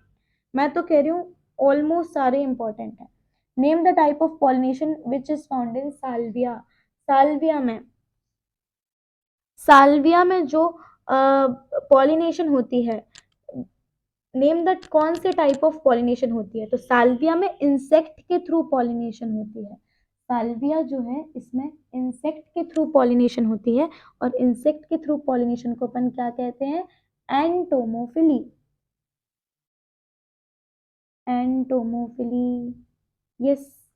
Now name the ploidy of angiosperm endosperm. Angiospermic endosperm की प्लॉइडी क्या होती है? एंडोस्पर्म की प्लॉइडी क्या होती है? ट्रिप्लॉइड होता है, यानी कि this is 3n. Stigma style and ovary is a part of female part, यानी फीमेल की जगह आप कार्पल या पिस्टल भी लिख सकते हैं.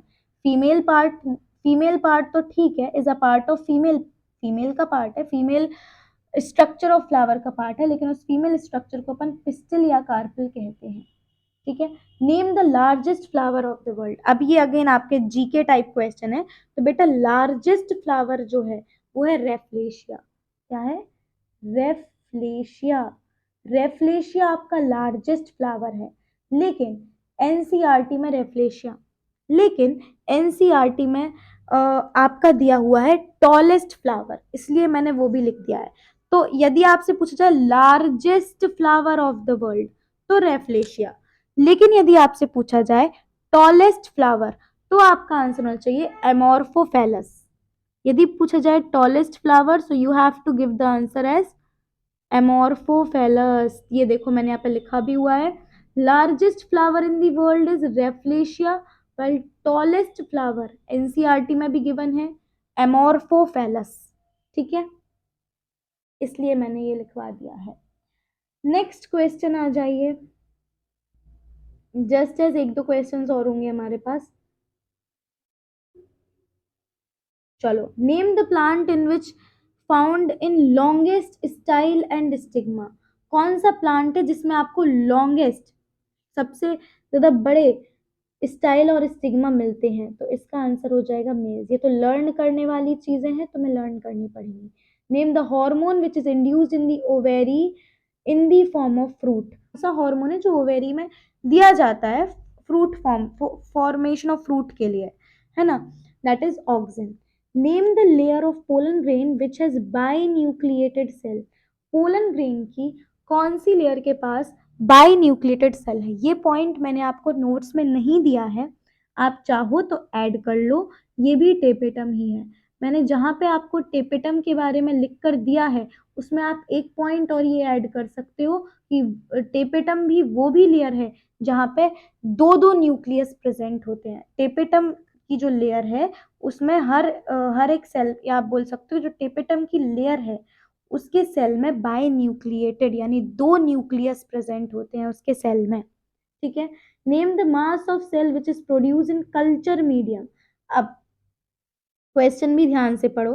क्वेश्चन कह रहा है वो मास ऑफ सेल जो कि कल्चर मीडियम में प्रोड्यूस होता है, ठीक है. ये वो इंटेग्यूमेंट, वो न्यू सेलस वाला मास ऑफ सेल नहीं पूछ रहा है, ये पूछ रहा है कल्चर मीडियम में जो प्रोड्यूस होता है, तो ये हो जाएगा कैलस. आप इसके साथ कंफ्यूज मत हो जाना, ठीक है. ये हो गए हमारे पास आज आपके पूरे के पूरे सारे के सारे objectives, fill in the blanks, matching और वन वर्ड. आई नो कि टाइम थोड़ा सा ज़्यादा है, बट मैंने आपको बहुत अच्छे से आई थिंक एक्सप्लेन कर दिया होगा. बाकी you can comment me down कि आपको कैसा लगा. Thank you.